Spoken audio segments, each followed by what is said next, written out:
الحمد لله نحمده ونستعينه ونستغفره ونعوذ بالله من شرور أنفسنا ومن سيئات أعمالنا من يهده الله فلا مضل له ومن يضلله فلا هادي له ونشهد أن لا إله إلا الله ونشهد أن محمدا عبده ورسوله أما بعد فأعوذ بالله من الشيطان الرجيم بسم الله الرحمن الرحيم إن الذين يؤذون الله ورسوله لعنهم الله في الدنيا والآخرة وأعد لهم عذابا مهينا صدق الله العظيم. میرے محترم عزیز و بزرگ و دوستو، اس وقت ہمارے ملک کے جو حالات چل رہے ہیں وہ ہر اہل ایمان کے لیے شدید نقصان، شدید غم کا باعث ہے، شدید دل کو دکھا دینے والے حالات ہیں. ہر آنکھ اشک بار ہے، ہر دل غم زدہ ہے. ہمارے آقا صلی اللہ علیہ وسلم کی ایک عورت نے گستاخی کی تھی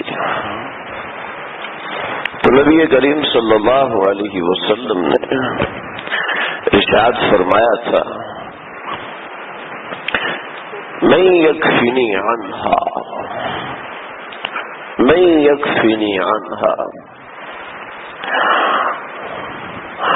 کون ہے جو میری طرف سے اس کو کافی ہو جائے گا؟ کون ہے جو میری طرف سے بدلہ لے گا؟ ایک صحابی آنا یا رسول اللہ میں اجلس بیٹھ جا. ارے تو نابینا ہے، تو کیسے جائے گا؟ یا رسول اللہ کوئی آپ کو گالی دے اور میں اپنی آنکھوں کا عذر کر کے بیٹھ جاؤں، نہیں ہوگا، نہیں ہوگا. اللہ کے نبی مجھے اجازت دے، اب تھوڑا جاؤ. وہ نابینا صحابی اٹھے ہیں، رات کا وقت، رات کا اندھیرا. اس نابینے پن کے ساتھ دیوار پھاندی اور جا کے اس عورت کو ختم کر دیا. بہت واقعات ہیں، میں آپ حضرات کو جذباتی نہیں کرنا چاہتا ہوں، نہ جذبات کی طرف لے جانا چاہتا ہوں، لیکن یہ بات ہی ایسی ہے. کوئی میرے باپ کو گالی دے تو مجھے جذبات نہیں ابھریں گے. کوئی میری ماں کو گالی دے تو کوئی آپ کی ماں کو گالی دے، ارے کوئی آپ کی بہن کو گالی دے، کوئی اپنے بھائی سے لڑا ہوا ہے کوئی اس کو گالی دے تو کیا ہوگا؟ جذبات ابھرتے ہیں. مسلمان کا اپنے نبی سے تعلق چاہے بے نمازی ہے، چاہے ساری زندگی نماز نہیں پڑھی ہے. ارے غازی علم الدین، غازی علم الدین کوئی ایسی پابندی سے، اور سب سے بڑھ کے کوئی قرآن پڑھے ہوئے بھی نہیں تھے، قرآن بھی نہیں پڑھے ہوئے تھے. جب پتہ چلا راجپال جوگی، یہ کیا ہوا؟ یہ مولوی صاحب اتنا غصے کیوں ہیں؟ عطا اللہ شاہ بخاری کی تقریر ہو رہی تھی اور گزر رہے تھے، تقریر بس وہاں سے گزر رہے تھے مسجد کے باہر سے، کہ مولوی صاحب اتنے غصے میں کیوں ہیں، کیوں اتنے غم میں بات کر رہے ہیں؟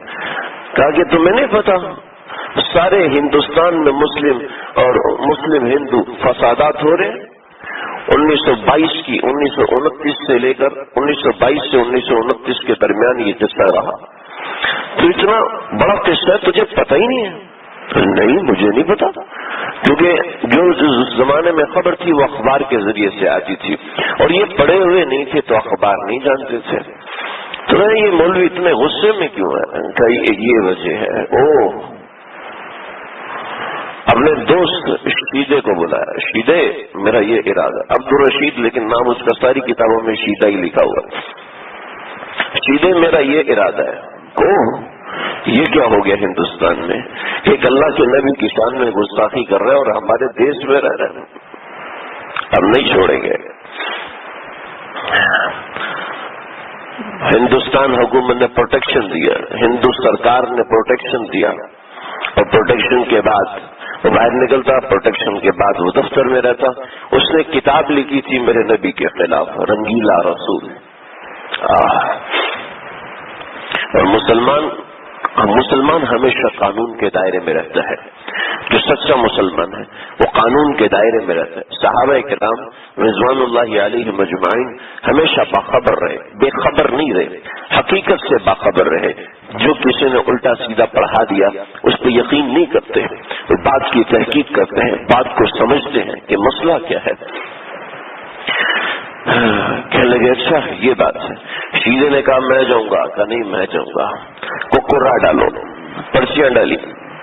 پہلی دفعہ نام نکلا قاضی علم الدین, دوسری بار نام نکلا علم الدین, تیسری بار نام نکلا علم الدین.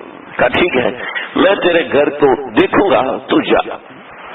گئے بازار میں, واقعہ آپ حضرات نے سنا ہوا ہے, بہت تفصیلی واقعہ ہے. میں یہ عرض کرنا چاہتا ہوں کہ مسلمان کبھی بھی اللہ کے نبی سے دور نہیں رہا, چاہے وہ بے نمازی ہے, چاہے وہ قرآن پڑھا ہوا نہیں ہے. غازی علم الدین قرآن پڑھے ہوئے بھی نہیں تھے. ایک سجادہ نشین وہ ان کے پاس آئے اور کہنے لگے کہ میرا جی چاہتا ہے آپ کے پاس بیٹھوں. کا بیٹھو.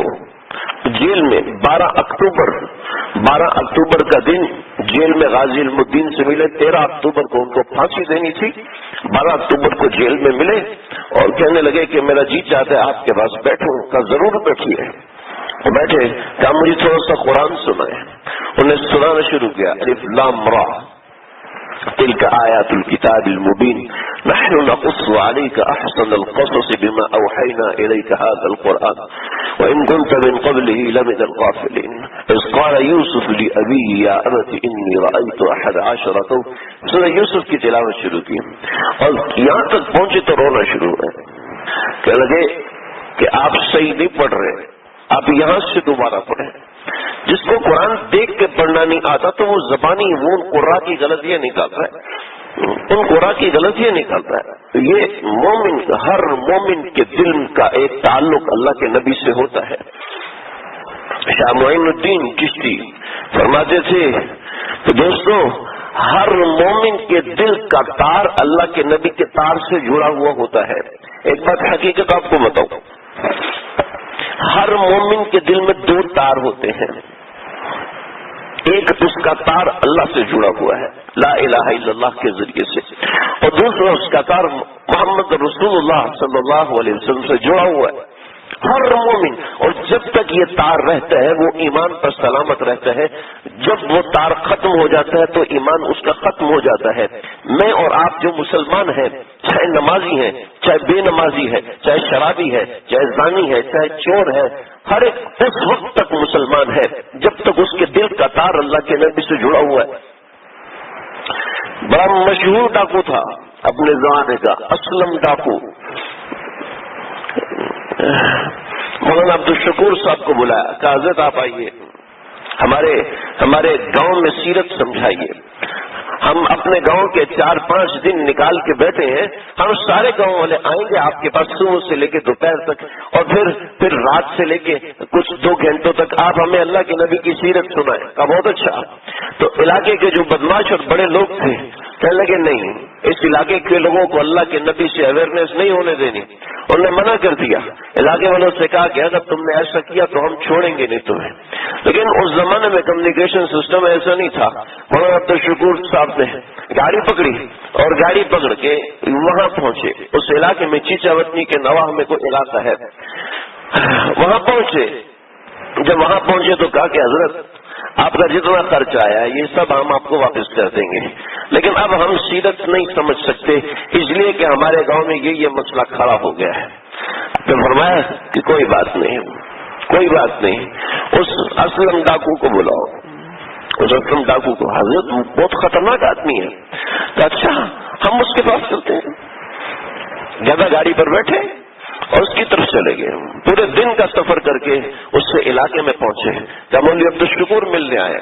کیا بلاؤ بلاؤ. کیا ہوا؟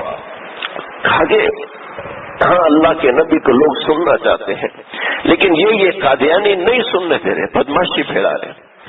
کہنے لگے مولوی صاحب میں ڈاکو ہوں لیکن میرا اللہ کے نبی سے تعلق ہے، میں ایسا نہیں، میں حفاظت کروں گا گاؤں کی. اور کسی نے گاؤں کی طرف نظر اٹھا کے دیکھا میں چھوڑوں گا نہیں. میں نے پیسے کے لیے جیلیں کاٹی ہیں، میں اللہ کے نبی کے لیے تو مرنا بھی قبول کروں گا. میں یہ کہنا چاہ رہا ہوں کہ ہر مومن کے دل میں ایک ڈورا ہے جو اللہ کے نبی سے جا کے جڑا ہوا ہے. تو مولانا شاہ معین الدین صاحب فرمانے لگے ہر مومن کے دل میں ایک ڈور ہوتی ہے، ایک تار ہوتی ہے، ایک وائر ہوتی ہے نور کی جو اللہ کے نبی کے ساتھ جڑی ہوئی ہے. میرے دل کی بھی وائر اللہ کے نبی کے ساتھ جڑی ہے، آپ کے دل کی بھی وائر اللہ کے نبی کے ساتھ جڑی ہے. یہی وجہ ہے کہ ہمارے ملک میں جو کچھ ہو رہا ہے ہر مومن پریشان ہے. ارے یہ کیا ہو رہا ہے؟ علمی طور پہ کچھ لوگوں کو بہکانے کی کوشش کی جاتی ہے، جو سیکولر مزاج کے لوگ ہوتے ہیں وہ علمی طور پہ بہکانے کی کوشش کی جاتی ہے ایسے لوگوں کو، اور بہک بھی جاتے ہیں. بہت سے پڑھے لکھے لوگ بہک جاتے ہیں بھی یہ بات. میں آخر میں آپ حضرات کو ہمارے دارالعلوم کراچی کی طرف سے جو تحریر آئی ہے انشاءاللہ وہ پڑھ کے سناؤں گا کہ جس میں بات واضح ہو جاتی ہے. وہی ہمارے اکابرین کا موقف ہے ان حالات کے اندر. میں ان حالات کی طرف نہیں جا رہا، میں صرف یہ آپ کو عرض کرنا چاہ رہا ہوں کہ میرے اور آپ کے، ہم سب کے، ہر ایک کے دل کا تعلق اللہ کے نبی سے جڑا ہوا ہے. تو کہنے لگا، ایک آدمی بیٹھا کہنے لگا یہ آپ کیسی بات کر رہے ہیں؟ ہم نے آج تک ایسی بات نہ سمجھی ہے، نہ ایسی بات ہمارے عقیدے میں داخل ہے. آپ یہ بات نہیں کہہ سکتے. کہ میں کیا کروں، تمہارا یہ ڈورا کاٹ دوں؟ کہاں آپ کو اختیار ہے تو کاٹ دیں. اور نے کہا لو تمہارے ڈورے کٹ گئے.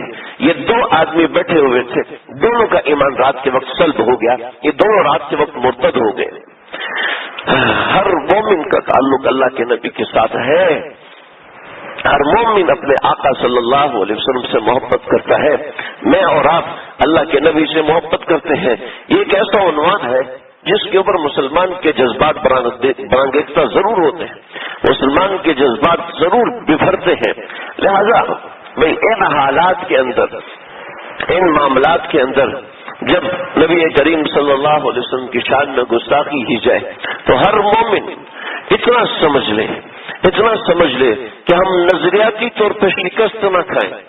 عملی طور پر نہ ہم کچھ ہیں اور نہ میں عملی طور پر ہونے کی بات کر رہا ہوں.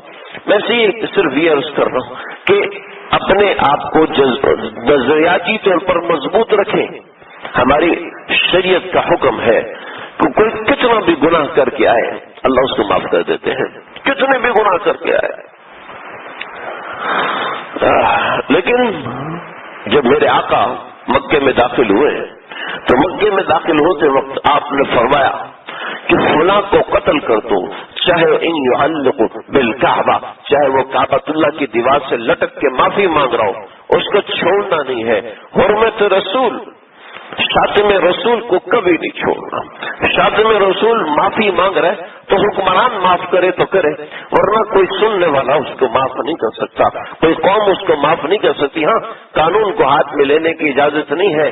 میرے نبی ہی تو وہ انسان ہے، میرے نبی ہی تو وہ شخصیت ہے کہ جن کے آنے سے دنیا کے افکار تبدیل ہوئی، جن کے آنے سے دنیا کے نظریات تبدیل ہوئے، جن کے آنے سے دنیا کا برتاؤ تبدیل ہوا، جن کے آنے سے حقوق تبدیل ہوئے، سوچیں تبدیل ہوئی، معاملات تبدیل ہوئے، زندگی کا رخ تبدیل ہوا. انسان کو انسان بننا آیا، ورنہ یہ انسان تو بندر کی پوجا کرتا تھا، یہ انسان پخانے کی پوجا کرتا تھا، یہ انسان مٹی کی پوجا کرتا تھا، یہ انسان دودھ اور گندم کی پوجا کرتا تھا، دودھ اور گندم کو ملا کے بت بنا کے اس کو سجدہ کرتا تھا. یہ انسان تو کھجور کی گٹھلی نکال کے کھجور کا ایک بت بناتا تھا اور اس بت کو آٹا بنا کے گوندھ کر کھجور کو اس کا ایک بت بناتا تھا اور اسی کو سجدہ کرتا اور پھر اسی کو کھا جاتا تھا.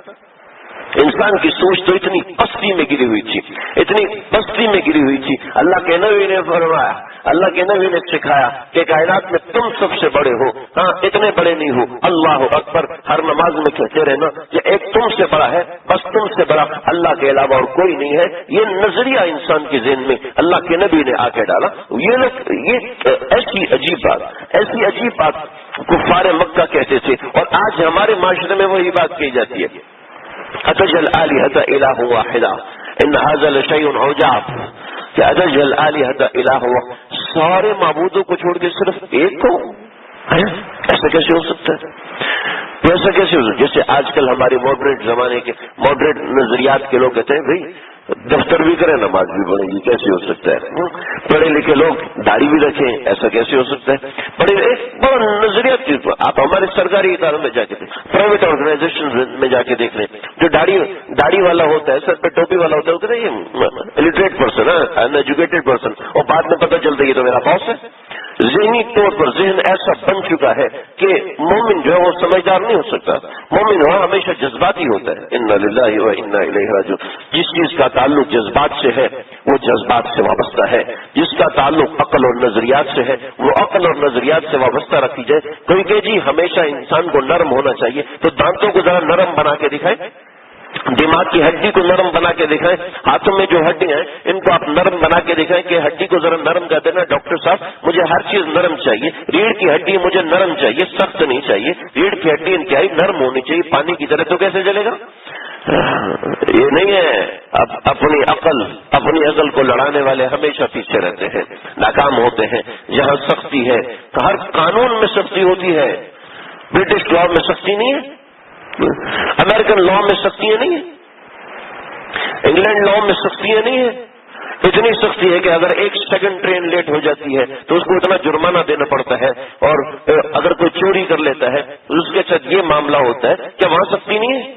کوئی کسی کے گھر کا شیشہ توڑ دیتا ہے وہاں سختی ہے، کوئی کسی کے گھر کے سامنے پیشاب کر دیتا ہے وہاں سختی ہے، اور یہاں بھی سختی ہے۔ تو شریعت نے اگر کسی بات پہ سختی کر دی تو اس پہ کیوں اعتراض ہے؟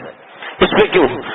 شریعت نے جو قانون بنایا ہے، ہمارے آقا صلی اللہ علیہ وسلم ہمارے لیے ہمارے جذبات سے بھی وابستہ ہے، ہماری معیشت سے وابستہ ہے، ہماری اکانومی سے وابستہ ہے، ہمارے دل سے وابستہ ہے، ہمارے جذبات کا تعلق ان کے ساتھ ہے، ہمارے احساسات کا تعلق ان کے ساتھ ہے۔ ارے ہماری نماز میں وہ ہے، ہماری اذان میں وہ ہے، ہمارے حج میں وہ ہے، ہمارے عمرے میں وہ ہے، ہمارے کھانے میں وہ، ہمارے پینے میں وہ۔ سکھایا کہ دائیں ہاتھ سے کھاؤ، سکھایا کہ بائیں ہاتھ سے بچو، سکھایا کہ دائیں پاؤں رکھو، سکھایا پہلے ایسی اس طرح پہنو، سکھایا یہ ارے ہمارے نبی کی گستاخی کرنے والے جانتے ہی نہیں ہیں ہمارے آقا کیا تھے۔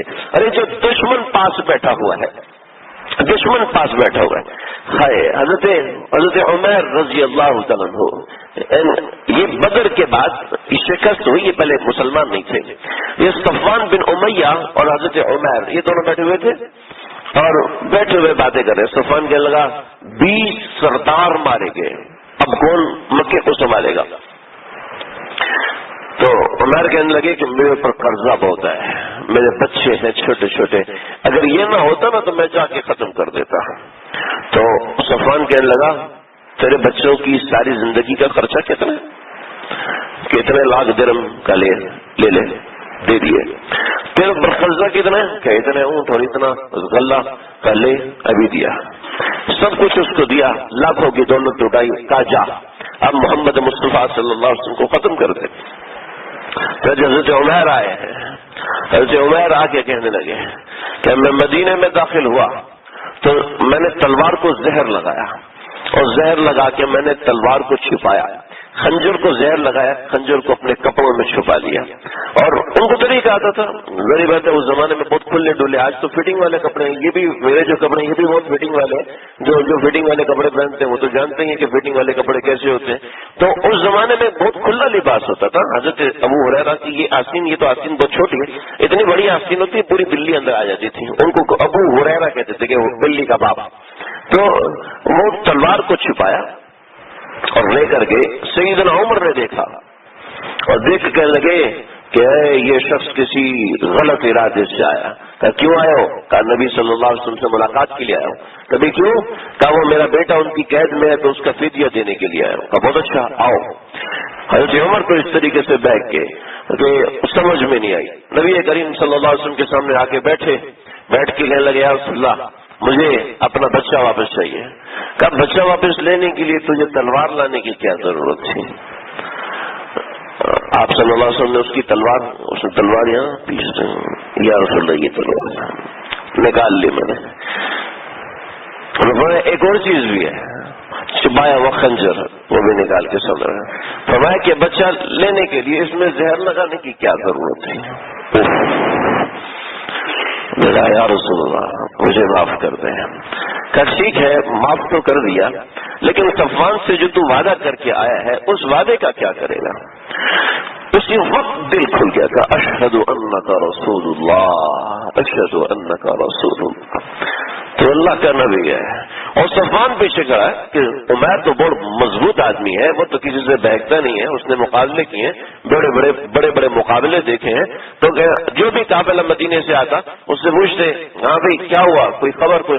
کہنے لگا ہاں تمہارے ایک بہت بڑا سردار عمیر بن وہب الجمحی وہ مسلمان ہو گئے. تو اللہ میرے نبی کے اخلاق ایسے تھے. ابو سفیان بیٹھے ہوئے ہیں، ایک اور آدمی بیٹھا ہے، دو آدمی بیٹھے ہوئے حضرت ابو سفیان کے ساتھ، اور تینوں نے نبی کریم صلی اللہ علیہ وسلم کو دیکھ کے کلمہ پڑھ لیا ہے، لیکن کلمہ دل میں نہیں اترا. اقتاب بن اسید کہتے ہیں کہ میں نے کہا کہ شکر ہے اسید مر گیا، میرے والد مر گئے. اگر وہ یہ منظر دیکھ لیتے کہ بلال حبشی یہ کعبے پہ چڑھ کے اذان دے رہا ہے تو وہ تو زندہ ہی مر جاتے. یہ ہم بد نصیب ہیں کہ ہم نے یہ منظر دیکھا ہے. تو حارث کہنے لگا کہ جان بچانے کے لیے تو کلمہ پڑھ لیا، لیکن اگر یہ سچا ہوتا تو میں کلمہ پڑھ ہی لیتا، لیکن یہ جھوٹے ہیں اس لیے میں کلمہ نہیں پڑھ رہا. تو ابو سفیان سے کہا کہ ہاں تم بولو، تم اس اذان دینے کے بارے میں کیا کہہ رہے؟ ابو سفیان کہہ رہے کہ میں کچھ نہیں کہتا. یہ مطاف کی صفائی تو ابھی 25-30 سال ہوئی ہے.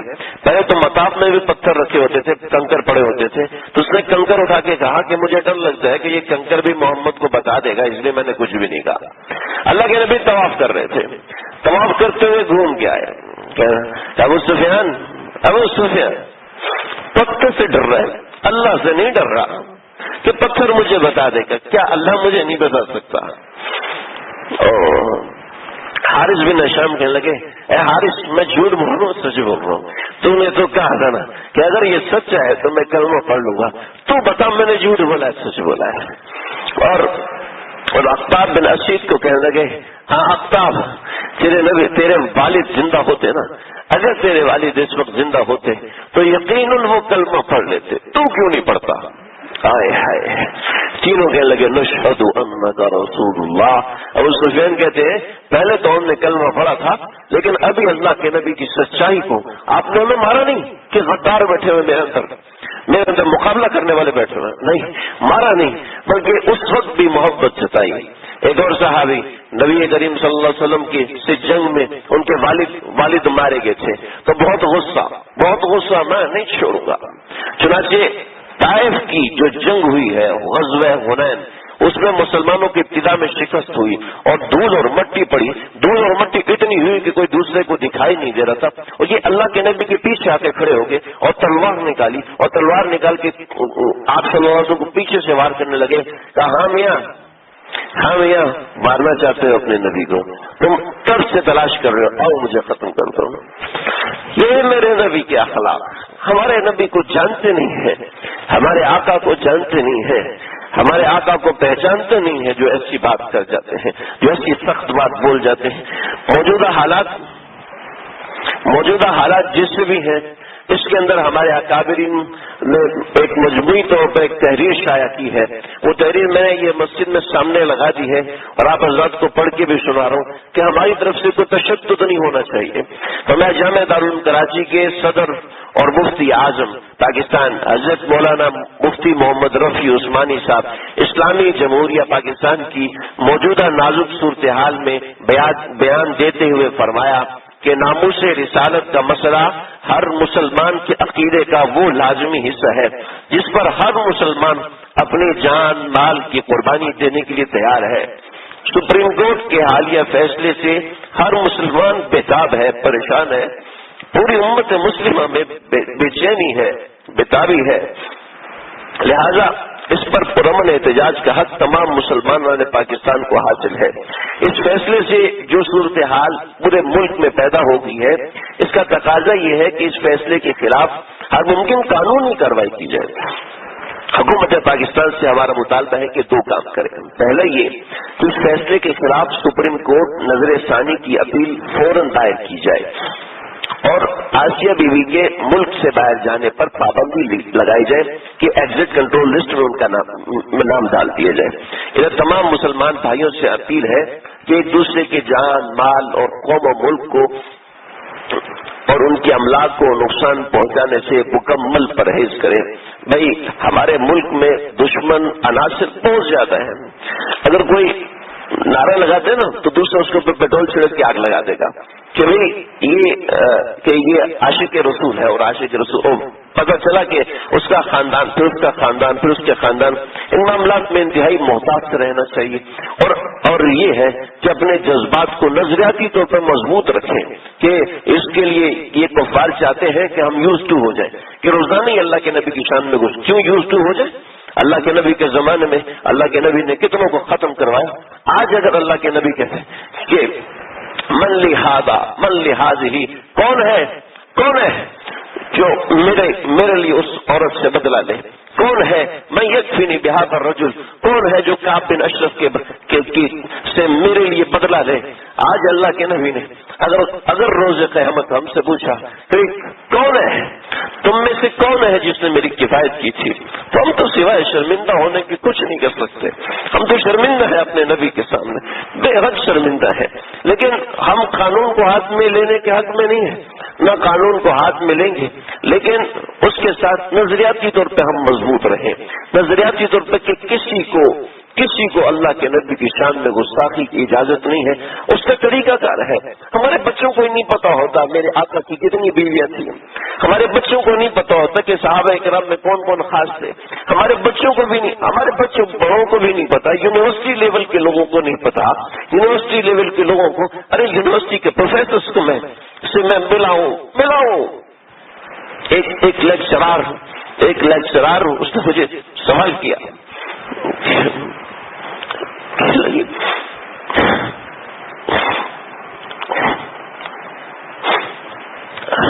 لوگ بازار ہیرا میں کیوں آتے ہیں؟ لوگ کیوں آتے ہیں سارے کا مجھے نہیں پتا، میں نہیں جانتی. ہمارے پڑھا لکھا طبقہ، ایک بڑا طبقہ بھائی اللہ کے نبی سے ایک تعلق پیدا کرے. ایک اویئرنیس ہونی چاہیے، پتہ ہونا چاہیے. چھوٹی چھوٹی کتابیں ملتی ہیں، بڑے دلچسپ کتابیں ملتی ہیں، ان کا مطالعہ کریں. اپنے نبی سے محبت کا پتہ تو ہو میرا نبی تھے کیا. صرف اتنا پتہ کہ 63 سال کی عمر میں انتقال ہوا. ہمارے بھائی یہ 12 ربیع الاول مناتے ہیں. اگر یہ نہ مناتے ہوتے تو ہمیں یہ بھی نہ پتا ہوتا کہ 12 ربیع الاول کو پیدا ہوئے. ہمارا تو یہ حال ہے، ہماری قوم کا یہ حال ہے. تو بھائی اپنے آپ کو نظریاتی طور پہ مضبوط کریں. عملی طور پہ جو کام ہوتے ہیں وہ تو کرنے والے کرتے ہیں، لیکن کم از کم جو پڑھا لکھا طبقہ ہے، جو ایک اپنے بچوں کی افزائش نسل کرتا ہے، ان کو بھائی ویڈیو گیم پہ نہ لگائیں، اللہ کے نبی کی سیرت پہ لگائیں، اللہ کے نبی کی زندگی سمجھائیں. اللہ تعالیٰ مجھے آپ کو ہم سب کو عمل کرنے کی توفیق عطا فرمائے. وآخر دعوانا الحمد للہ رب العالمین.